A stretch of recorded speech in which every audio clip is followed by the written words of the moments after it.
Friends, இன்னைக்கு நம்ம channel recipe நானா செஞ்ச ரெசிபி கிடையாது. நம்ம சேனலோட சப்ஸ்கிரைபர் கேட்ட ஒரு ரெசிபி தான்.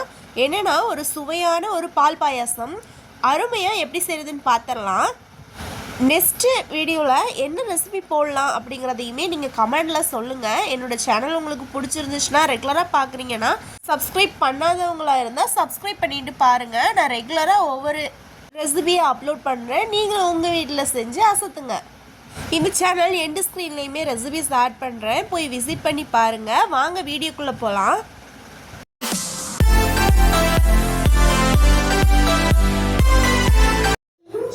பாயசம் செய்கிறதுக்காக சேமியா ஜவ்வரிசி ஒரு கப் எடுத்திருக்கேன். சேமியா அதுக்கேற்ற மாதிரி எடுத்திருக்கேன். இங்கே பாருங்கள், அது ஒரு பாக்கெட் ஃபுல்லாகவே எடுத்திருக்கேன். இதை நமக்கு ஏற்ற மாதிரி நம்ம வீட்டில் இருக்கிறவங்க தான் சாப்பிட போகிறோம் இல்லையா, அதனால் அதுக்கேற்ற மாதிரி குட்டி குட்டியாக நம்ம உடச்சி எடுத்துக்கலாம்.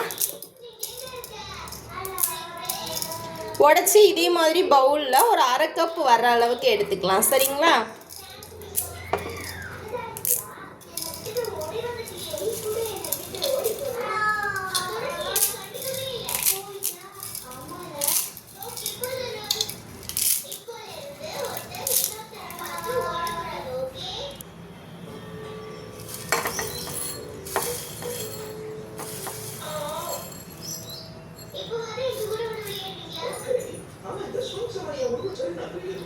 ஒரு கப் ஜவ்வரிசிக்கு இந்த அளவு போதுமானது. இது ஒரு அரை கப் தான் இருக்கும். பார்க்குறதுக்கு நிறைய இருக்கிற மாதிரி இருக்குது, குச்சி குச்சியாக இருக்கிறதுனால. வாங்க எப்படி செய்கிறதுன்னு பார்க்கலாம். ஸ்டவ்வில் ஒரு பேன் வச்சுக்கலாம். பேன் ஓரளவு சூடாகும்போது ஒரு 2 டீஸ்பூன் நெய் ஊற்றிக்கலாம்.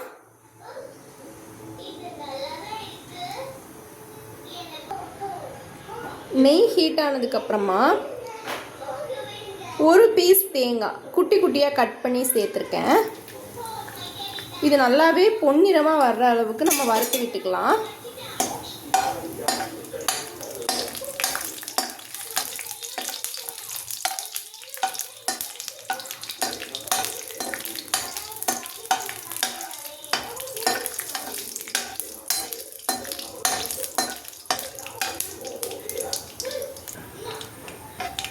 இந்த ஸ்டேஜ் வரைக்கும் வறுபட்டதுக்கு அப்புறமா நம்ம எடுத்து ஒரு பவுலில் மாற்றிக்கலாம்.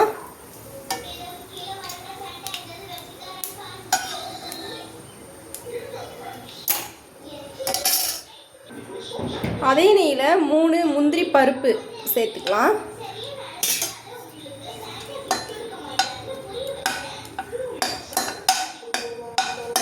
இது பொன்னிறமாக வர்ற வரைக்கும் விட்டுடலாம். இந்த ஸ்டேஜில் எடுத்துக்கலாம். எடுத்துகிட்டு முந்திரி பருப்பு பழமா, அது கிறிஸ்மஸ் பழம் அப்படின்னு சொல்லுவாங்க. உங்கள் ஊரில் என்ன மாதிரி சொல்லுவாங்கன்னு தெரியல.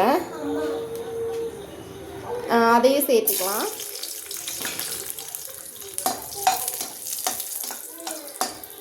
இது நல்லா பால் மாதிரி ஊதி வர்ற வரைக்கும் வறுத்து விட்டுக்கலாம்.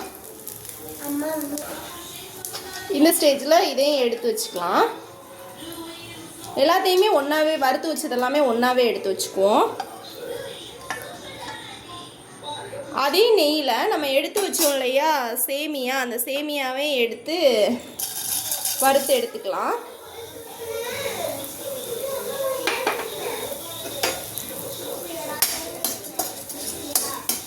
கொஞ்சம் ப்ரௌன் கலர் வர்ற வரைக்குமே ஃபுல்லாகவே வறுத்து விட்டுக்கலாம்.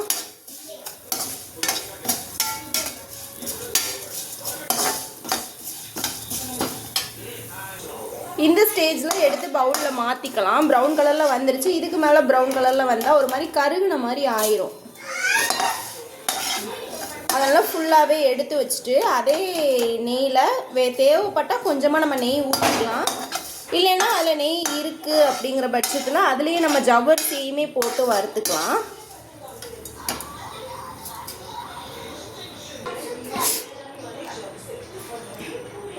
எல்லா ஜவ்வரிசியுமே ஒரே பேட்சில் போட்டுக்கலாம். இதே நீங்கள் நிறைய இருக்குது, கடாய் சின்னதாக இருக்குன்னா நீங்கள் 2 பேட்சாக கூட போட்டு எடுத்துக்கலாம். நான் ஜவ்வரிசி கம்மியாக தானே சேர்க்குறேன், கம்மியாக தான் நம்ம குவான்டிட்டி செய்ய போகிறோம். அதனால் நான் 1 கப் சேர்த்துருக்கேன். கடாயுமே கொஞ்சம் பெருசாக இருக்கிறதுனால நான் ஃபுல்லாகவே ஒரே பேட்சில் போட்டு வறுத்து எடுத்துக்கிறேன்.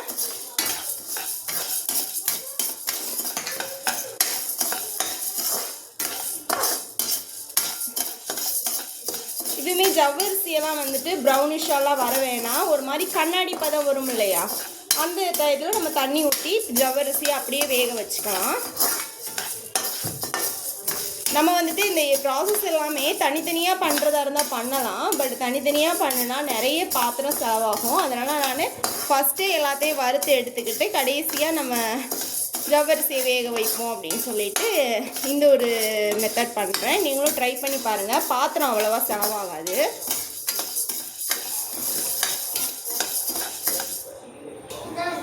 ஜவ்வரிசி மூழ்கிற அளவுக்கு இந்த பதம் போதும். இந்த பதத்தில் ஜவ்வரிசி மூழ்கிற அளவுக்கு கொஞ்சம் அதிகமாக தண்ணி வச்சுக்கலாம். ஜவ்வரிசி அடி பிடிச்சிடவும் கூடாது, அதனால் அடிக்கடி நம்ம கிண்டி விட்டுட்டேவும் இருக்கணும்.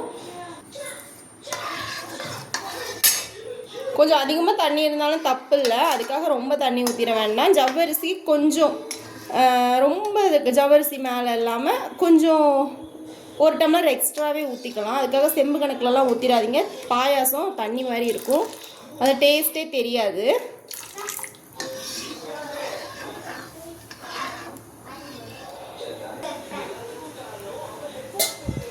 நான் வந்துட்டு ஒரு மூடி போட்டு வேக விட்டுக்கிறேன். ஆனால் மூடி போட்டோங்கிறதுக்காக அப்படியே விட்டுறக்கூடாது, அடிக்கடி கிண்டி விட்டுக்கிட்டே இருக்கணும். ஜவ்வரிசி வேகிற கேப்பில் நம்ம பாலை காய்ச்சி எடுத்துக்கலாம். பால் நான் ஒரு 10 ரூபா பாக்கெட் தான் எடுத்திருக்கேன்.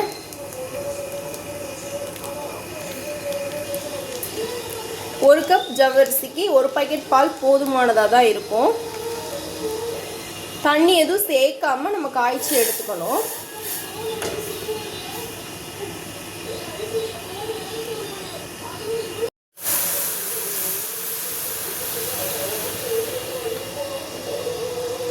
நல்லா பால் பொங்கினதுக்கப்புறமா ஆஃப் பண்ணிடக்கூடாது, அது சிம்மில் வச்சு இன்னும் கொஞ்சம் சுண்டுற அளவுக்கு விட்டுக்கலாம். அந்த பால் பாயசத்துக்கு அந்த டேஸ்ட்டு அருமையாக இருக்கும்.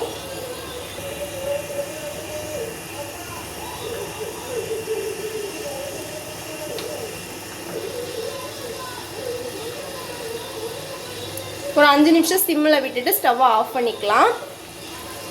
பால் பாயசத்துக்கு பாலை வந்து நல்லாவே ஆற விட்டுட்டு தான் சேர்த்துக்கணும், அதனால் அதை ஸ்டார்டிங்லேயே நம்ம காய்ச்சி வச்சுட்டோம். ஜவ்வரிசிக்கு தண்ணி பத்தலை அப்படின்னா இன்னும் கொஞ்சம் கூட எக்ஸ்ட்ரா சேர்த்துக்கலாம். இந்த ஸ்டேஜில் நம்ம சேமியா சேர்க்க போகிறோம், அதுக்காக நான் ஒரு டம்ளர், சின்ன டம்ளரில் 1 டம்ளர் தண்ணி சேர்த்துக்கிறேன். சேமியா சேர்க்கறதுக்கு முன்னாடி ஜவ்வரிசி வெந்துருச்சான்னு செக் பண்ணி பார்த்துட்டு தான் சேமியா சேர்க்கணும். நம்ம வந்துட்டு சேமியா சேர்த்துட்டோன்னா அதுக்கப்புறம் ஜவ்வரிசி வேகாது, அதனால் நல்லாவே வெந்துருச்சான்னு செக் பண்ணி பார்த்துட்டு தான் சேர்க்கணும். நமக்கு பார்த்தாவே தெரியுது நல்லாவே வெந்துருச்சு. ஃபுல்லாகவே அங்கங்கே வெள்ளை வெள்ளையாக இருந்துச்சுன்னா வேகலைன்னு அர்த்தம், இந்த மாதிரி இருந்துச்சுன்னா வெந்துருச்சுன்னு அர்த்தம்.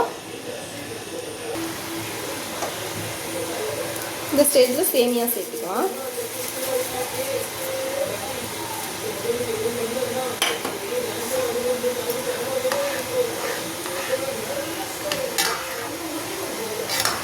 ரொம்ப கட்டியாக ஒரு வேளை இருக்கிற மாதிரி இருந்துச்சு, தண்ணி அந்த மாதிரி ஊற்றுற மாதிரி தண்ணியாக இருக்கணும். ஒரு வேளை கட்டியாக இருக்கிற மாதிரி இருந்துச்சுன்னா இன்னும் கொஞ்சம் தண்ணி கூட நீங்கள் சேர்த்துக்கலாம். ஏன்னா வேகும் போது இது சேமியா வந்துட்டு அடி பிடிச்சிடக்கூடாது. சிம்மில் வச்சு மறுபடியும் மூடி போட்டு விட்டுக்கலாம். மூடி போட்டோன்னா அசால்ட்டாக இருக்கக்கூடாது, அடிக்கடி கிண்டி விட்டுக்கணும்.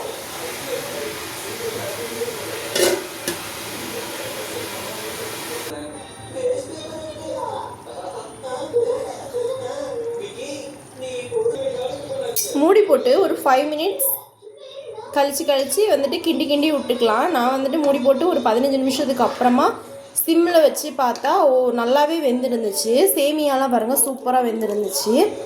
இந்த ஸ்டேஜில் நம்ம சர்க்கரை சேர்த்துக்கலாம். ஒயிட் சுகர் தான் நான் சேர்த்துக்க போகிறேன். நான் இந்த கப்பில் ஜவ்வரிசி எடுத்தேன், 1 கப் ஜவ்வரிசி எடுத்தேன். 1 கப் ஜவ்வரிசிக்கு 1.5 கப் ஒயிட் சுகர் எடுத்துக்கிறேன். அதாவது சீனி, ஒயிட் சுகர் 1.5 கப் எடுத்துக்கிறேன்.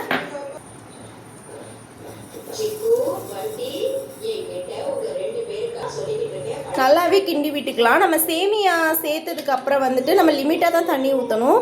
ரொம்ப அதிகமாக இருந்துச்சுன்னா நம்ம சீனி போடும்போது, அதாவது ஒயிட் சுகர் சேர்க்கும் போது அதுவுமே தண்ணி விட்டு தான் நமக்கு வந்துட்டு நல்லாவே லூஸ் கொடுக்கும். லூஸ் கொடுக்கும்போது இன்னுமே தண்ணி ஆயிரும். சேமியா வெந்து வரும்போது ஓரளவு கட்டியாக தான் இருக்குது. நம்ம கட்டியாக இருக்குதுன்னு சொல்லிட்டு தண்ணியெல்லாம் எடுத்து ஊற்றிடக்கூடாது. ஊற்றாமல் நம்ம ஒயிட் சுகர் சேர்க்கும்போது அது வந்துட்டு லூஸ் கொடுத்து அந்த உருகும்போது நமக்கு கரெக்டாக ஆயிரும். நல்லா சர்க்கரை எல்லாம் உருகினதுக்கு அப்புறமா ஏலக்காய் 2 தட்டி போட்டுக்கலாம். ஏலக்காய் 2 தட்டி போட்டு சேர்த்துக்கிறேன்.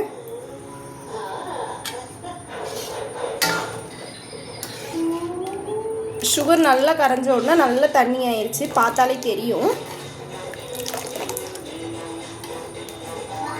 ஏலக்காய் சேர்த்ததுக்கப்புறம் நம்ம இந்த காயை சேர்த்துக்கலாம், வறுத்து வச்ச காய்.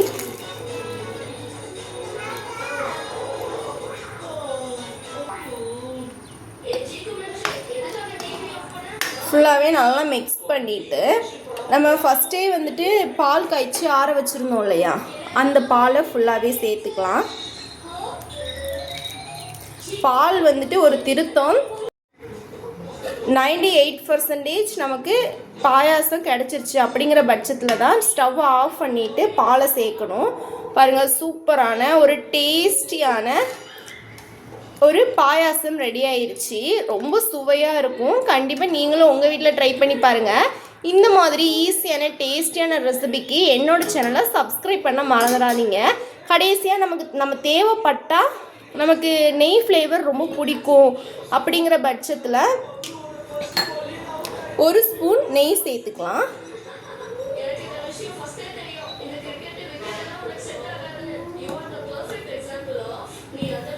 அவ்வளோதாங்க, அருமையான ஒரு பாயாசம் ரெடி ஆயிடுச்சு. கண்டிப்பாக நீங்களும் உங்கள் வீட்டில் ட்ரை பண்ணி பாருங்கள். இந்த மாதிரி ஈஸியான டேஸ்டான ரெசிபிக்கு என்னோட சேனலை சப்ஸ்கிரைப் பண்ண மறந்துடாதீங்க. பாயாசம் ஸ்டவ் ஆஃப் பண்ணும்போது தண்ணியாக தான் இருக்கும், ஆறும்போது கரெக்டான பதத்துக்கு வந்துடும், நல்லா கெட்டியாயிரும். ஓகே ஃப்ரெண்ட்ஸ், டாட்டா பாய். இந்த வீடியோ எண்டு ஸ்க்ரீனில் ரெசிபிஸ் ஆட் பண்ணுறேன், கண்டிப்பாக விசிட் பண்ணி பாருங்கள். தேங்க்ஸ் ஃபார் வாட்சிங். டாட்டா பாய்.